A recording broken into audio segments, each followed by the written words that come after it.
Dr. Sarah Chun had seen plenty of strange cases in her 15 years as a veterinarian, but nothing quite like this.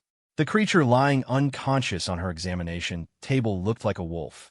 If wolves grew to the size of small horses and had metallic silver fur that seemed to shimmer with its own inner light. 3 parallel scars ran down the left side of its face, and its breathing was labored. Found him dumped behind the spaceport. Officer Martinez explained, removing his cap and running a hand through his graying hair. Security footage shows a Zephyrian transport ship dropping him off around midnight. Poor thing's been out there for hours. Sarah's jaw tightened. She'd heard the stories about how the Zephyrians treated their defective companions.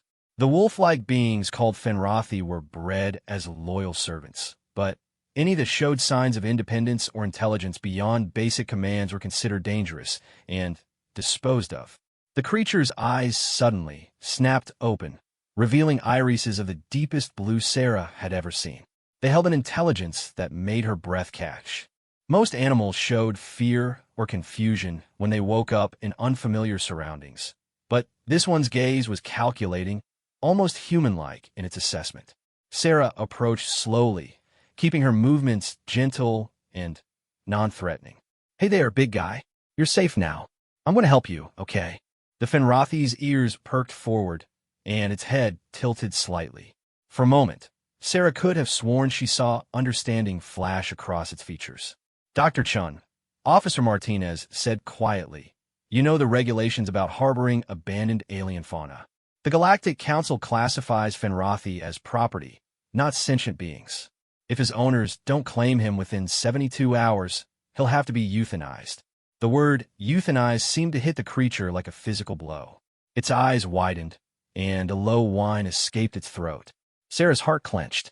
There was definitely more going on behind those blue eyes than anyone wanted to admit. "I'll take full responsibility," she said firmly. "Mark him as under veterinary quarantine for potential infectious diseases. That should buy us some time." After Officer Martinez left, Sarah began her examination. The Fenrathi remained remarkably still, almost cooperative.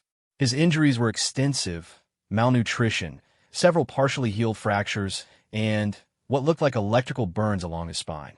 Someone had hurt this creature badly and repeatedly. "What do they do to you?" she whispered, gently cleaning one of the burns.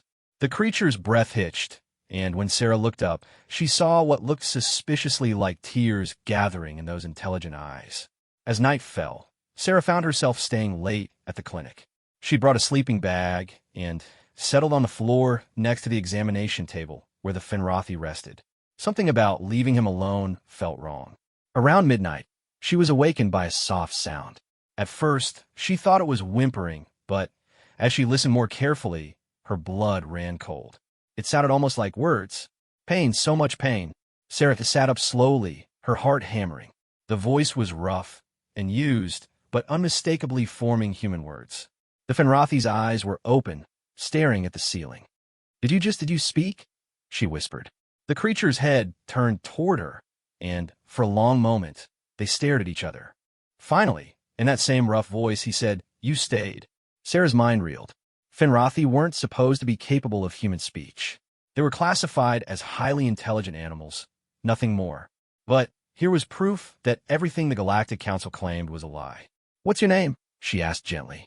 The creature was quiet for so long that Sarah began to wonder if she'd imagined the whole thing. Then, barely audible, he said, "They called me Test Subject 47. But before they took me, my pack called me Kale." "Kale," Sarah repeated softly. "That's a good name." "I'm Sarah." "Sarah," he said, as if testing the word. "You are different from them. The others who wore white coats. They hurt. You heal." The pieces began falling into place in Sarah's mind. The scars, the burns, the malnutrition. This wasn't just abuse. This was systematic experimentation. Someone had been using Kale as a test subject, and when they were done with him, they'd thrown him away like garbage. "Kale, I need you to tell me something, and I need you to be completely honest. How many of your people can speak like this?" His ears flattened against his head. "All of us. We all can speak, think, dream, love our families. But we learned to stay silent. Those who spoke were taken away and never returned. I was foolish. I spoke once, tried to protect a youngling, and they took me. Sarah felt sick. An entire species had been enslaved, forced to hide their intelligence to survive. And the Galactic Council, humanity's supposed allies, were complicit in it. How long were you with them? 7 cycles of seasons, Kale said, his voice growing stronger with use. 7 years of cages, needles, electricity. They wanted to know how much pain we could endure, how our healing abilities worked, how to make us more obedient. I endure because I hoped. I hoped someday I would see Sky again. Sarah reached out slowly, letting Kale see her movement before gently stroking the uninjured side of his face. His eyes closed, and he leaned into the touch like a creature starved for kindness. You're safe now, she promised. I won't let them take you back. You cannot stop them, Kale said sadly. They are powerful. I am nothing. Property. They will come, and I will disappear again. Then we'll make sure they can't find you, Sarah said with a determination that surprised even her. There are people who need to know about this. Humans who would never stand for this kind of cruelty if they knew the truth. Kale's eyes opened, studying her face. Why? Why would you risk yourself for a despised alien wolf? Sarah smiled softly. Because you're not just some wolf. You're a person, Kale. A person who's been hurt and needs help. And where I come from, we don't abandon people who need us. For the first time since he'd awakened, something like hope flickered in Kale's blue eyes. Outside, the first rays of dawn were beginning to creep through the clinic windows, and Sarah knew their real challenges were just beginning. But she also knew she'd made the right choice. The Galactic Council was about to learn that humans had a very different idea about what constituted acceptable treatment of sentient beings. And Kale was going to be the key to exposing the truth. As Sarah settled back down beside the examination table, Kale's voice drifted to her one more time, soft with an emotion she couldn't quite identify. Thank you, Sarah. I had forgotten what kindness felt like. Sarah smiled in the growing light. You'll never have to forget again. 3 days had passed since Kale first spoke, and Sarah's world had been turned upside down. She called in sick to avoid the regular stream of clients, using the time to help Kale recover while they figured out their next move. His physical healing was remarkable. Fenrothi apparently had accelerated tissue repair, but the emotional wounds ran much deeper. Sarah had moved a cot into the clinic so she could stay with him around the clock. Every time she left him alone, even for a few minutes, she'd return to find him curled in the corner, trembling. 7 years of captivity had taught him that solitude meant pain was coming. Tell me about your home, Sarah said as she changed the dressing on his spine. The electrical burns were healing, but they'd leave permanent scars. Kale's ears perked up slightly. My world, Fenrath Prime. It has 3 moons, and when they aligned, the whole sky turned silver. Our cities are built in the great forest valleys, homes carved into living trees, so we don't harm the growth. We lived in harmony with nature for thousands of years. Lived? Sarah caught the past tense. Kale's expression darkened. The Zephyrians came 50 years ago. They said they wanted to trade, to share knowledge. Instead, they studied us, learned our ways. Then, they claimed we were just intelligent animals and began taking us as biological resources. Those who resisted were killed. The rest learned to be silent. Sarah's hands stilled on the bandage. 50 years of this, and the Galactic Council never intervened. The Council profits from Zephyrian trade, Kale said bitterly. Rare minerals, advanced technology, cheap labor. What's the suffering of one species compared to economic prosperity? A soft chime from Sarah's communication terminal made them both freeze. Incoming message from the Galactic Immigration Office. Sarah's heart sank as she read the formal notice on screen. They're coming, she whispered. Tomorrow morning. Official inspection for abandoned alien fauna requiring disposal. Kale's entire body tensed. I told you they would come. You should not have gotten involved, Sarah. Now, they will punish you too. Like hell they will, Sarah said fiercely. She activated her secure communication array and sent a priority message to Dr. James Wright, her old professor who now worked with the Human Rights Coalition. Within an hour, Dr. Wright appeared on her video screen, his weathered face grave. Sarah, I got your message. Are you certain about what you're telling me? Sarah turned the screen toward Kale, who had been reluctant to speak to anyone else. Kale, please, tell him what you told me. For a moment, Kale remained silent. Then, in clear, measured words, he addressed the screen. Dr. Wright, my name is Kale of the Northern Valley Pack. I am speaking to you in violation of every survival instinct my people have developed over 50 years of slavery. My people are not animals. We are sentient beings with language, culture, families, and dreams. We have been enslaved by the Zephyrians with the knowledge and consent of the Galactic Council. Dr. Wright's face had gone pale. My God, how many of your people are affected? Our population before the Zephyrians arrived was approximately 12 million. Current estimates suggest perhaps 8 million survive in various forms of captivity across the galaxy. Many are used for manual labor in dangerous environments. Others, like myself, are used for medical experimentation. Some are kept as pets by wealthy families who think they own exotic animals. And you've hidden your intelligence all this time? Kale's ears drooped. Those who revealed themselves were taken to special facilities and never returned. We learned silence was survival. But His voice cracked slightly. I couldn't watch them hurt a youngling. I spoke out, tried to protect her. That marked me as defective, dangerous. I was sold to the research facility where I spent the last 7 years. Dr. Wright was furiously taking notes. Kale, would you be willing to testify before the Human Colonial Senate? This is exactly the kind of evidence we need to challenge humanity's participation in the Galactic Council. Before Kale could answer, Sarah's proximity alarms went off. 3 vehicles were approaching the clinic, 2 hours ahead of schedule. They're here early, Sarah said, her voice tight. Dr. Right, I'm already mobilizing a legal team, Wright interrupted. But, Sarah, you need to buy us time.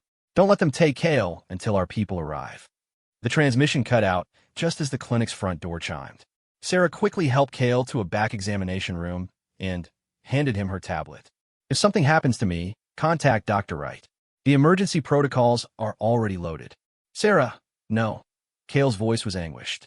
Don't sacrifice yourself for me. I'm not worth. You are worth everything, Sarah said firmly. You're worth the truth coming out. You're worth justice for your people. And you're worth saving because you're my friend. The word friend seemed to hit Kale like a physical blow. His eyes widened, and Sarah saw him struggle to process the concept. Sarah walked to the front office to find 3 figures waiting. Officer Martinez, looking deeply uncomfortable, a tall Zephyrian in an expensive suit, and a human woman carrying official documentation. Dr. Chun, the woman said formally, I'm Administrator Johnson from Galactic Immigration.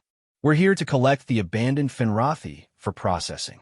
I'm afraid that's impossible, Sarah replied calmly. The animal in question is under medical quarantine for potential transmission of xenobiological pathogens. Removing him now would pose a significant public health risk. The Zephyrian stepped forward, his reptilian features twisting into what might have been a sneer. Dr. Chun, I am Commercial Overseer Thex. The property you're harboring belongs to the Zephyrian Research Consortium.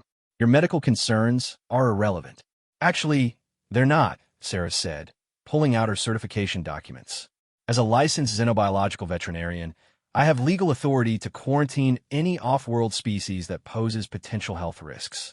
That authority supersedes property claims. Administrator Johnson frowned. Dr. Chun, these quarantine powers are meant for genuine health emergencies, not to circumvent legal ownership issues. And I have genuine health concerns, Sarah replied smoothly. The Finrathi shows signs of exposure to unknown biological agents, possible genetic modification, and contamination from unidentified chemicals. Until I can complete a full analysis, he cannot be moved. Overseer Thex's forked tongue flicked out in agitation. This is stalling. We demand immediate access to our property. Your property? Sarah's voice turned icy. You mean the sentient being you tortured for 7 years before dumping him behind a spaceport to die? The room went dead silent. Officer Martinez's eyes widened, and Administrator Johnson took a step back. Overseer Thex's pupils dilated dangerously. That is a serious accusation, human. Finrathi are classified as non-sentient biological resources. They cannot be tortured any more than you can torture a plant. Really? Sarah activated her recording device.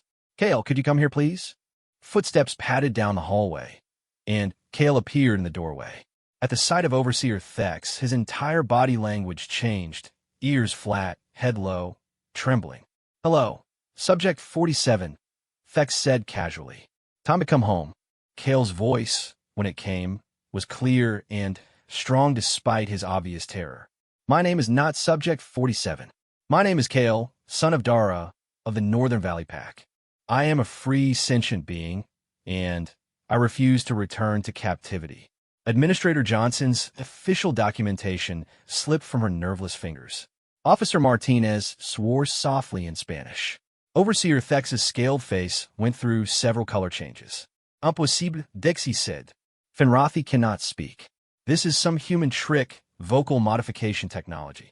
"No trick," Kale said, stepping fully into the room despite his fear. "We have always been able to speak. You taught us not to, with pain and death and the threat of worse fates for our families. But I am done being silent. I am done pretending to be your property." Sarah smiled grimly. "Administrator Johnson, I believe you'll want to revise your paperwork. As of this moment, Kale is officially requesting asylum under Human Colonial Protection Protocol 7 Alpha. The treatment of sentient beings as property is illegal under human law. This is absurd." Thex snarled.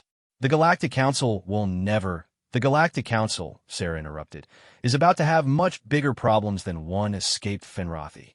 Because this conversation is being broadcast live to every human colony world, and humanity is about to learn exactly what we've been supporting all these years."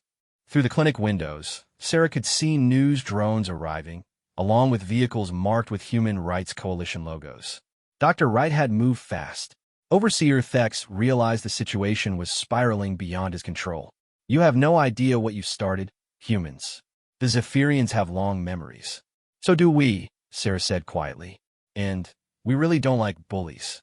As the authorities backed down and the media crews set up, Sarah felt Kale move up beside her. His voice was soft but carried clearly to everyone in the room. "For 50 years, my people have lived in shadow and silence. Today, because of one human's kindness and courage, we speak again. The galaxy will hear our voice, and they will hear the truth."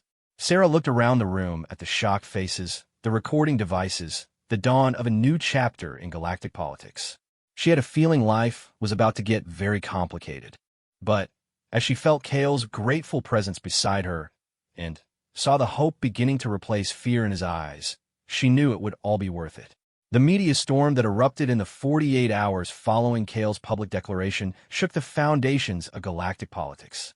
Sarah's small veterinary clinic had become the center of the biggest interspecies crisis in decades, surrounded by news crews, human rights activists, and increasingly agitated Galactic Council representatives.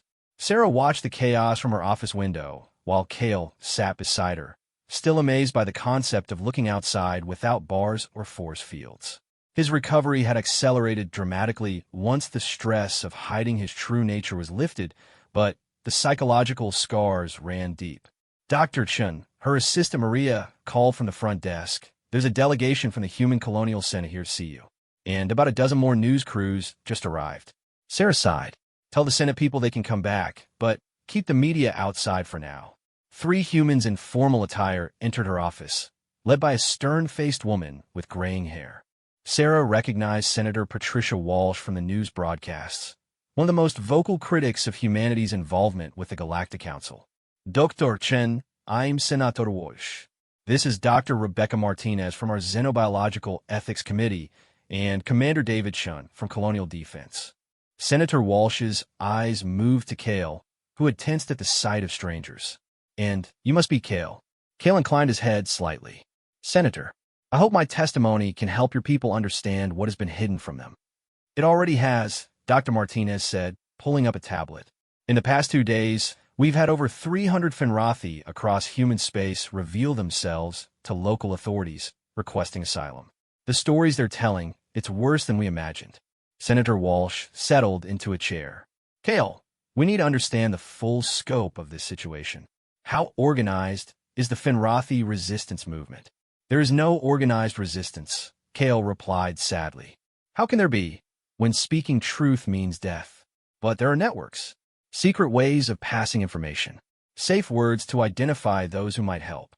When word spread that one of us had spoken openly and lived it gave others courage. Safe words? Sarah asked. Kale's ears perked up slightly. Silver sky means I am friend, I can be trusted.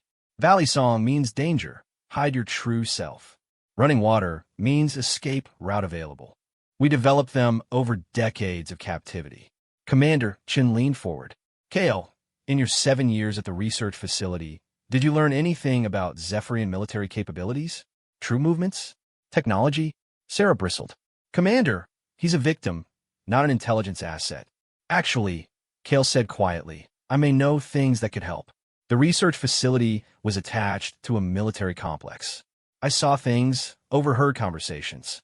The Zephyrians believe humans are weak because we form emotional attachments to other species. They think your compassion is a flaw to be exploited. Senator Walsh exchanged glances with her companions. What else did you observe? They have a new type of weapon being developed, something called a neural compliance field. It's designed specifically to work on human brain chemistry. They've been testing it on Fenrathi because our neural patterns are similar to yours in certain ways. The room fell silent. Commander Chin's face had gone pale. How similar? Dr. Martinez asked. Similar enough that what works on us will likely work on you, Kale said grimly. The device sends electromagnetic pulses that disrupt higher brain functions while leaving basic motor control intact. It would turn entire human populations into compliant workers, like my people have become. Sarah felt sick. That's what they were testing on you? Mind control weapons. Among other things, Kale confirmed. Pain tolerance studies, healing factor analysis, loyalty conditioning, memory suppression techniques. All with human applications in mind. Senator Walsh stood abruptly. I need to contact the Colonial Defense Headquarters immediately. Dr. Chun, Mr. Kale, I strongly recommend you accept protective custody. The Zephyrians are not going to let this stand. As if her words were prophetic, Maria's voice crackled over the intercom. Dr. Chun, you need to see the news. Now. Sarah activated her wall screen to find a breaking news bulletin. A Zephyrian spokesperson stood at an official podium, flanked by what appeared to be high-ranking Galactic Council members. Regret that certain human elements have chosen to spread dangerous misinformation about our relationship with the Fenrathi species, the Zephyrian was saying. These claims of sentience and abuse are fabrications designed to undermine the stability of the Galactic Council. The individual known as Kale is a malfunctioning biological construct programmed with artificial responses to simulate intelligence. Artificial responses? Kale snarled, his hackles rising. 50 years of systematic torture and enslavement, and they call our suffering artificial responses. The spokesperson continued, to prove the non-sentient nature of these creatures, we are implementing Emergency Protocol 12. All Fenrathi in Galactic Council space are to be immediately recalled for neural recalibration. Any humans interfering with this process will be considered in violation of the Galactic Non-Interference Accords. Commander Chin cursed. They're going to lobotomize every Fenrathi they can get their hands on. Make them actually non-sentient, so no one can prove otherwise. How many? Sarah whispered. Millions, Kale said, his voice hollow. Millions of my people, about to have their minds burned away, so the galaxy can pretend we were never real. Senator Walsh was already on her communicator. This is Walsh. Activate Colonial Protocol 7. Full diplomatic separation from the Galactic Council, effective immediately. And give me a line to the Centauri Alliance and the Free Trade Confederacy. If the Council wants to play hardball, they're about to learn what happens when you threaten humanity's allies. Senator, Commander Chin interrupted, pointing at the screen. Look at this. The news feed had switched to show massive ships moving through space. Zephyrian enforcement fleets heading toward known Fenrathi population centers. They're moving fast, Chin observed. Whatever we're going to do, we have hours, not days. Kale stood suddenly, his eyes blazing with newfound determination. There is something I can do. A way to reach my people before the fleets arrive. But it's dangerous. What kind of dangerous? Sarah asked. The Fenrathi who work in the communication centers. They're forced to monitor transmissions for signs of rebellion. But they also have access to emergency broadcast networks. If I could send a message on the right frequency, every Fenrathi in the galaxy would hear it. What message? Senator Walsh demanded. Kale's voice grew strong and clear. The truth. That they're not alone. that humans know what they really are and are willing to fight for them. That silence is no longer survival. It's suicide. If enough of us speak at once, all across the galaxy, the Zephyrians can't silence us all. Dr. Martinez shook her head. The risk to your people would be enormous. The risk of doing nothing is worse, Kale replied. Right now, they're planning to destroy our minds anyway. At least this way, we die as ourselves. Sarah felt her heart breaking. There has to be another way. Sarah, Kale said gently, turning to face her fully. 3 days ago, I was a broken creature waiting to die in silence. You show me that someone cared enough to listen, to risk everything just to hear my voice. Now I need to give that gift to my people. I need to give them hope. Senator Walsh was quiet for a long moment. Then, she nodded. Commander Chun, what would you need to set up a secure transmission? Access to a military-grade communication array. Probably the one at Fort Morrison. But, Senator, if we do this, we're essentially declaring war on the Galactic Council. They declared war on sentient beings 50 years ago, Walsh replied coldly. We just finally found out about it. As the group prepared to leave for Fort Morrison, Sarah pulled Kale aside. Are you sure about this? She asked. Once you send that message, there's no going back. Kale nuzzled her hand gently, the gesture both alien and achingly familiar. Sarah, you taught me something these past few days. You taught me that being heard is worth any risk. My people have been silent for 50 years. It's time for them to remember how to roar. Outside, the convoy vehicles were ready. As they prepared to leave, Sarah caught sight of something that made her heart soar. Dozens of humans had gathered outside the clinic, holding signs reading Finrathi rights, our sentient rights, and justice for Kale's people. Kale saw them too, and his ears perked up in amazement. They came to support us? Strangers who've never met a Finrathi before today. That's what humans do, Sarah said proudly. We stand up for the underdog. And, right now, your people are the ultimate underdogs. As their convoy pulled away from the clinic, heading toward what could be the most important broadcast in galactic history, Sarah realized they were racing against time in more ways than one. The Zephyrian fleets were moving. Millions of Finrathi lives hung in the balance, and the entire structure of galactic politics was about to change forever. But, looking at Kale's determined expression as he prepared to risk everything for his people, Sarah knew they were doing the right thing. Sometimes the most important battles were fought not with weapons, but with words, courage, and the simple revolutionary act of telling the truth. The galaxy was about to learn that when humanity decided to take a stand, the universe itself had to listen. The military communication center at Fort Morrison was a fortress of steel and electromagnetic shields designed to withstand everything from solar flares to enemy hacking attempts. As their convoy approached the facility, Sarah could see why Senator Walsh had chosen this location. The massive transmission arrays could reach every corner of known space. Commander Chun led them through multiple security checkpoints, where Kale's presence caused quite a stir among the guards. Word of the talking alien wolf had spread through human military circles, and many soldiers stopped to stare in amazement. First time I've seen a Finrathi up close, one young sergeant whispered to his companion. Hard to believe they've been intelligent all along.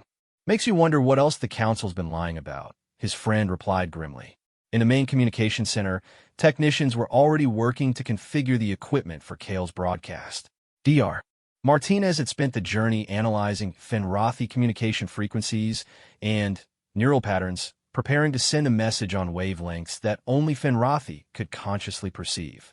The transmission will piggyback on standard galactic communication networks, the lead technician explained. To most species, it'll sound like background static. But to Finrathi neural patterns, it'll come through clear as day. Kale examined the equipment with interest. In the research facility, they used similar frequencies for the neural compliance experiments.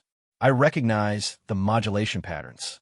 Sarah shuddered at the casual way Kale mentioned his torment. She'd learned that he often spoke about his captivity in clinical terms. It was his way of coping with trauma too vast to process emotionally. Kale, Senator Walsh said, approaching with a datapad.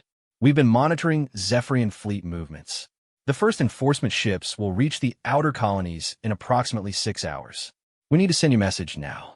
I'm ready, Kale said, though Sarah could see the tension in his posture. But, Senator, you should know, The moment this transmission goes out, every Finrathi who responds will be marked for immediate termination. The Zephyrians won't risk another uprising. That's why we prepared for Phase 2, Commander Chin interjected, activating a holographic display of the galaxy.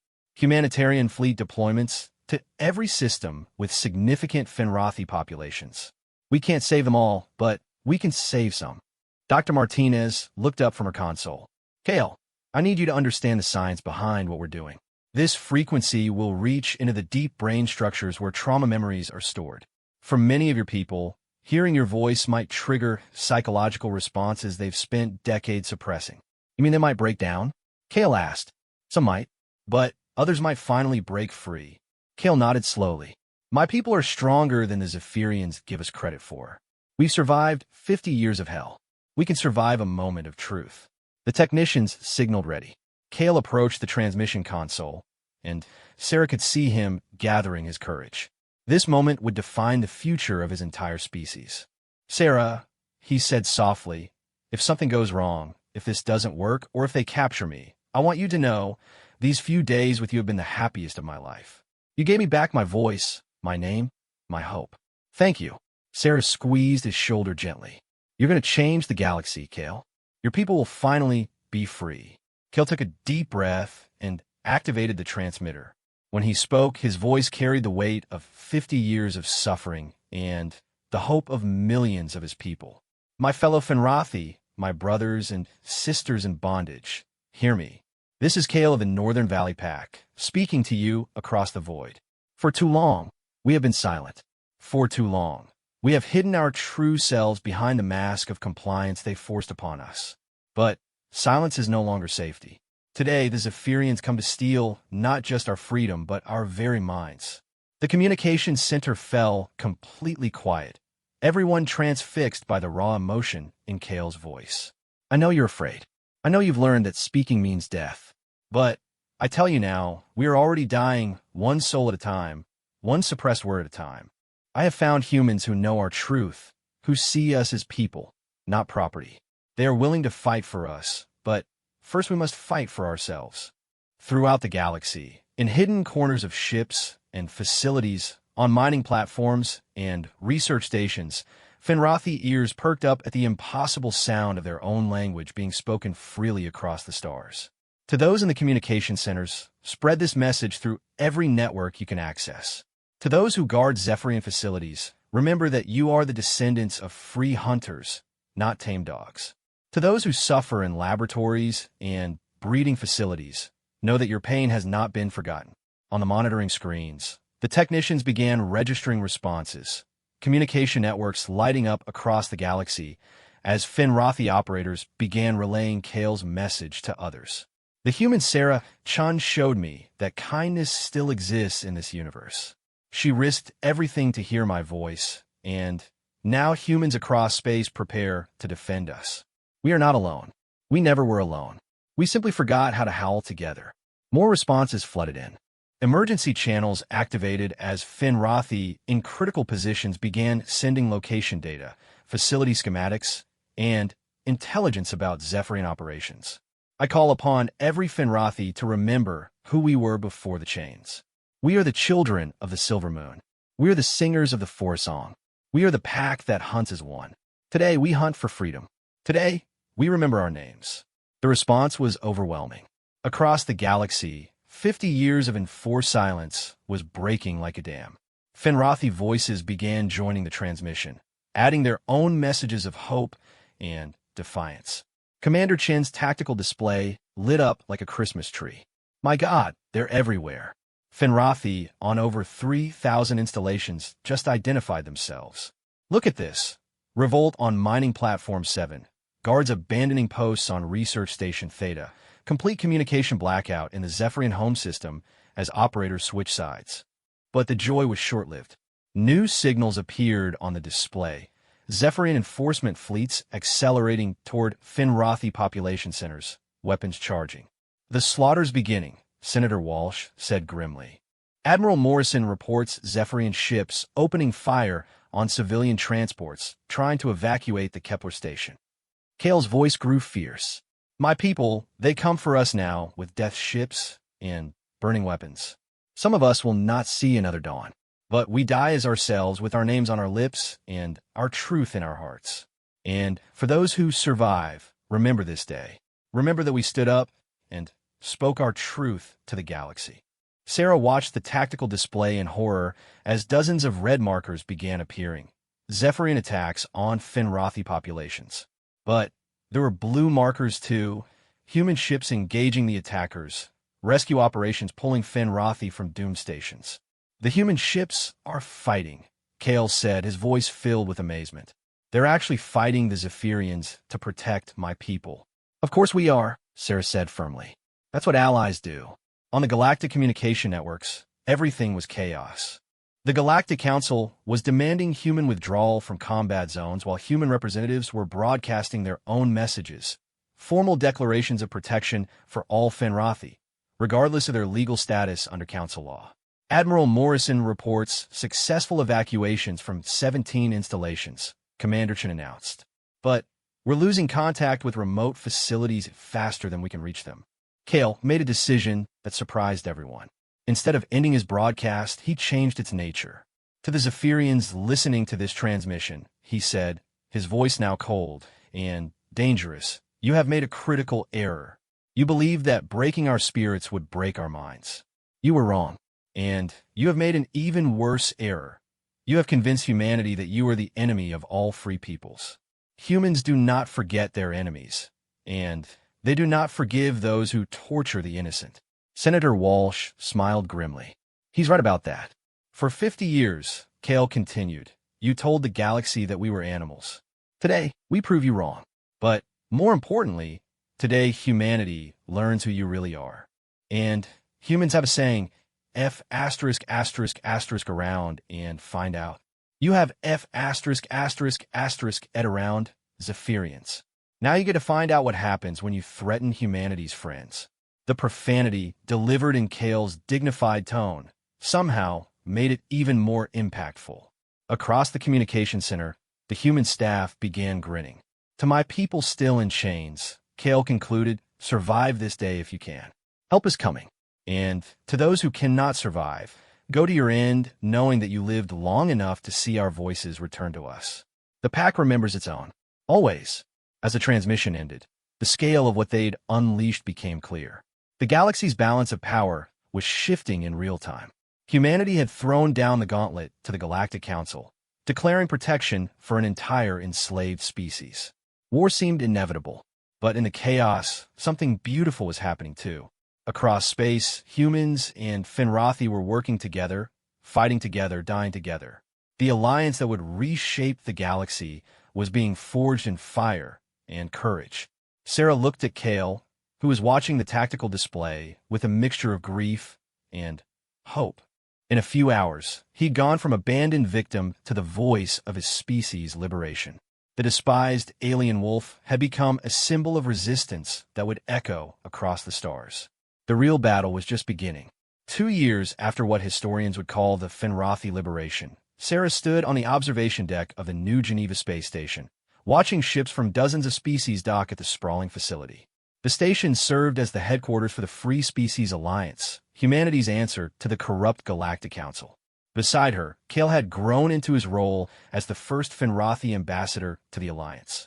His scars had faded, his malnutrition-thinned frame had filled out with proper care, and the haunted look in his eyes had been replaced with quiet confidence. Today, he wore the ceremonial silver collar that marked him as a speaker for his people, not a symbol of ownership, but of honor. The Kepler refugees are being settled on New Finrathi, Kale reported, consulting his datapad. The terraforming is ahead of schedule. By next year, the first generation of free Finrathi younglings will be born on a world they can truly call home. Sarah smiled. The establishment of New Finrathi, a world claimed and terraformed specifically for liberated Finrathi populations, had been one of humanity's first acts after withdrawing from the Galactic Council. It was also a powerful symbol, proof that freedom wasn't just a concept, but a place where it could flourish. How many survivors total? Sarah asked, though she knew the numbers broke Kale's heart every time he recited them. 3.7 million confirmed, Kale said quietly. from a pre-contact population of 12 million. The Zephyrians were thorough in their final purge. But the survivors are healing, learning to speak freely again. The trauma counseling programs you developed have been remarkably effective. The war that followed Kale's broadcast had been brief, but brutal. The Zephyrians, faced with widespread Fenrothi uprising and human military intervention, had chosen scorched earth tactics. Entire facilities had been destroyed rather than allow the property to escape. But humanity's response had been swift and overwhelming. Admiral Morrison's battle reports still make for interesting reading, Sarah mused. I particularly enjoyed the part where she told the Galactic Council that humanity would demonstrate the practical applications of human military doctrine to anyone who continued practicing slavery. Kale's ears perked up in amusement. The Council's surrender 3 months later was remarkably swift after that. The collapse of the Galactic Council had sent shockwaves throughout known space. Dozens of species had rallied to humanity's banner, revealing their own grievances against Council policies. Others had initially condemned humanity's actions, only to quietly switch sides as evidence of systematic abuse across multiple species came to light. The Zephyrians themselves had been reduced from galactic power brokers to isolated pariahs. Their trade networks collapsed, and their territory shrunk to a handful of heavily fortified worlds. They still controlled some enslaved populations, but every month brought new liberation operations as the Free Species Alliance grew stronger. Dr. Chun, a voice called from behind them. Sarah turned to see Dr. Rebecca Martinez approaching with a younger Fenrothi, one she didn't recognize. Sarah, Dr. Martinez said formally, I'd like you to meet Lyra of the Eastern Shore Pack. She's one of our most promising new medical students. The young Fenrothi stepped forward nervously. She was smaller than Kale, with golden fur and bright green eyes that held an eagerness Sarah found touching. Dr. Chun, Lyra said, her voice clear but shy, I wanted to thank you, not just for what you did for Ambassador Kale, but for what you did for all of us. I was scheduled for neural recalibration the day the Liberation fleets arrived. Your actions saved my mind, my very self. Sarah felt the familiar tightness in her throat that came whenever she met another survivor.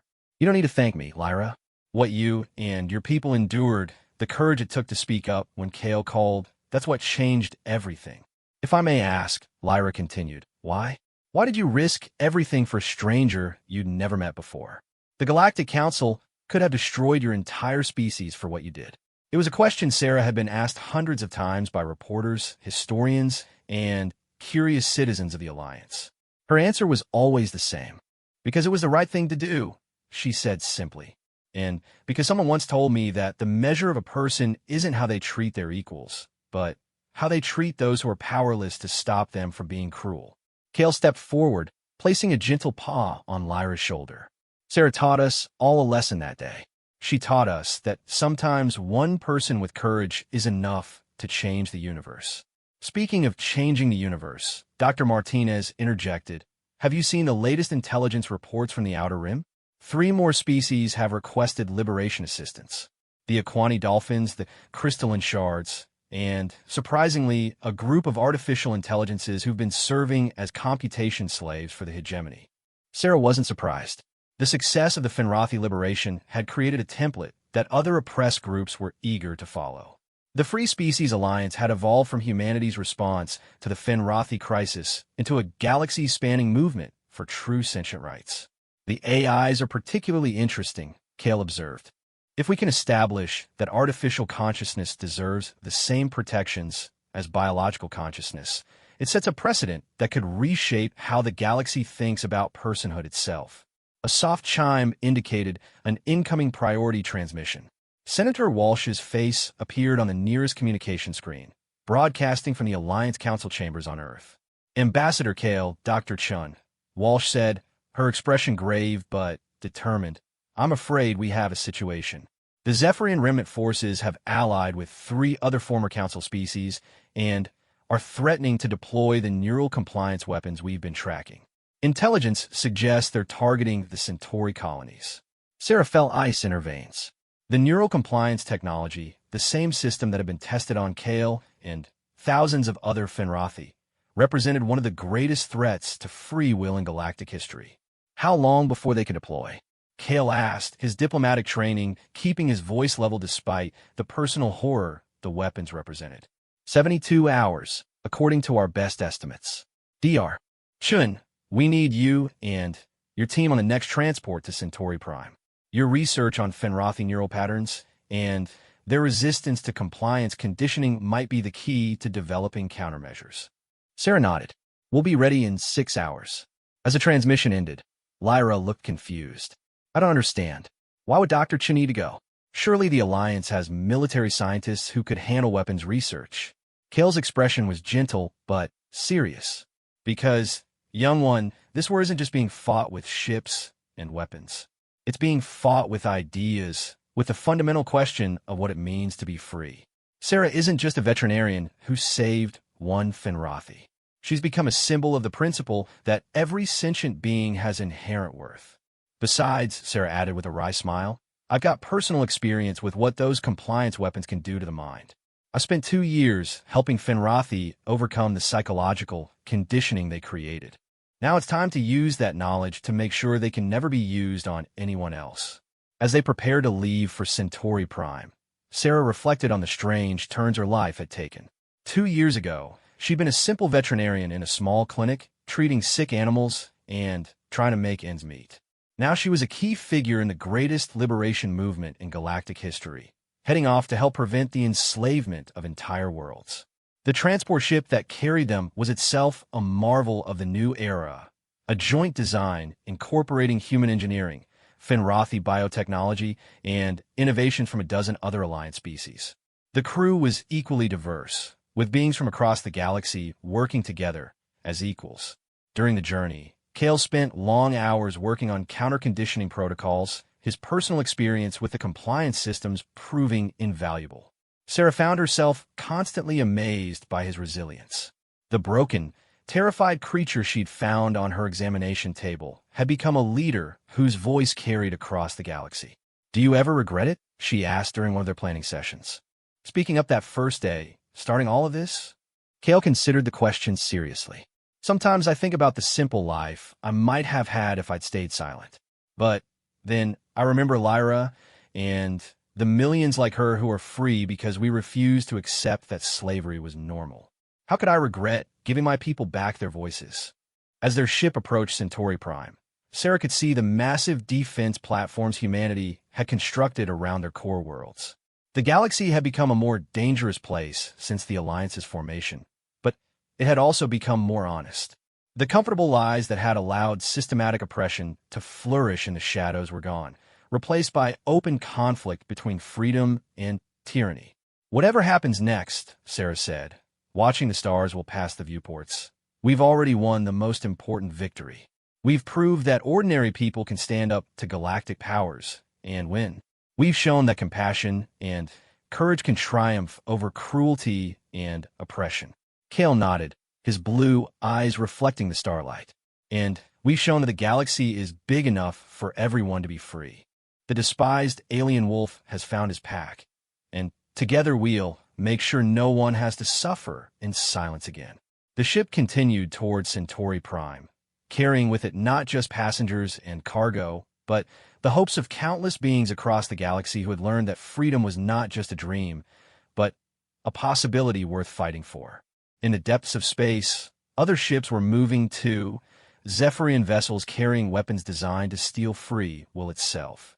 The next phase of the battle for galactic freedom was about to begin, but Sarah Chun and Kale of the Northern Valley Pack were ready. They'd started a revolution with nothing but kindness and courage. Now they had armies, allies, and an unshakable belief in the worth of every sentient being. The galaxy would never be the same, and that was exactly the point.